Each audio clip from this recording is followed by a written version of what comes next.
Hello, bonjour. Aujourd'hui, on va parler de Meghan Markle et de la famille royale. Quand vous lisez les commentaires de certaines personnes, ce sont des commentaires toujours très négatifs par rapport à Meghan Markle. Et la plupart des mots qu'on utilise pour la qualifier sont très désobligeants. On parle de trailer trash, c'est-à-dire personne sortie d'une poubelle et tout ça, alors que Meghan Markle vient d'un milieu de la upper middle class, c'est-à-dire la classe moyenne supérieure. Et on dit qu'elle ne mérite pas la famille royale. Par rapport à cela, je me suis dit, mais attendez un peu. On fait passer la famille royale pour une famille qui est digne, une famille sans problème, une famille qui a toujours été super propre sur le plan moral et super propre dans tout ce qu'elle fait, c'est-à-dire que voilà, ils sont au-dessus de tout, ils sont pas parfaits, mais bon, ils sont presque parfaits quoi. Donc on dit que Meghan Markle ne les mérite pas. Après ça, je me suis dit, mais attends, est-ce que les gens sont complètement aveugles ou alors ils ont perdu la mémoire sur ce que la famille royale a fait tout au long des siècles ou alors des années? On parle même pas de leur collaboration lors de l'esclavage ou alors du nazisme, tous ces genres de choses qui sont vraiment crasses, qui sont vraiment dégoûtantes sur le plan humain. Mais on parle des dernières années, c'est-à-dire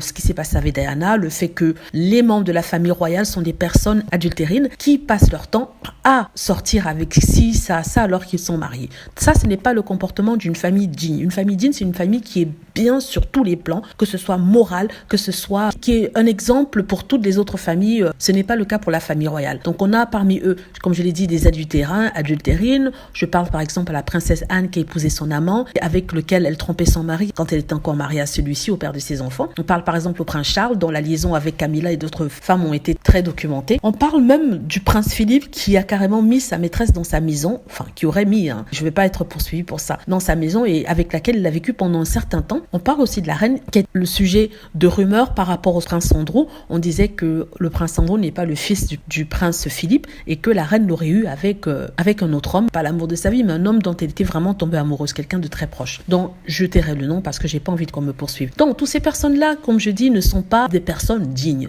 Les personnes dignes ne trompent pas. Les personnes dignes ne mentent pas et les personnes dignes ne font pas des petits trucs derrière le dos des gens, ne racontent pas des méchancetés, ne vont pas piéger les gens comme ils ont fait pour Diana et pour Meghan Markle. Ça, c'est mon opinion. Donc, tous ceux qui disent que oui, Meghan Markle aurait dû s'adapter à la famille royale, une famille si digne, ce sont des princes et des princesses. Oui, ce sont des princes et des princesses, mais ce sont des personnes comme nous. Au niveau de la dignité, ils n'ont rien à apprendre à Meghan Markle parce qu'à la rigueur, Meghan Markle n'a pas trompé le prince Harry. Elle n'a pas menti au prince Harry. Elle a décidé avec son mari de partir pour un autre rivage où elle serait plus heureuse. Parce que dans la famille royale, elle ne l'était pas. Ce n'est même d'ailleurs pas la seule belle-fille à n'avoir pas pu supporter la famille royale parce qu'il faut rappeler que Fergie et Diana ont pris leur clic et leur claque, ont divorcé et sont partis. Voilà, donc tout n'est pas si rose que ça dans la famille royale, dans la famille Windsor-Mountbatten. Voilà, pour ceux qui mettent la famille royale sur un piédestal, enfin famille royale anglaise, qui trouvent qu'elle est le top du top au niveau social, non, ce n'est pas le cas. L'argent ne fait pas le bonheur, l'argent n'est pas tout dans la vie. Voilà, j'espère que vous avez aimé ma vidéo. N'hésitez pas à cliquer sur like si c'est le cas, à vous abonner pour plus de vidéos et à cliquer sur la petite cloche afin d'être averti lorsque je poste une nouvelle vidéo. Merci.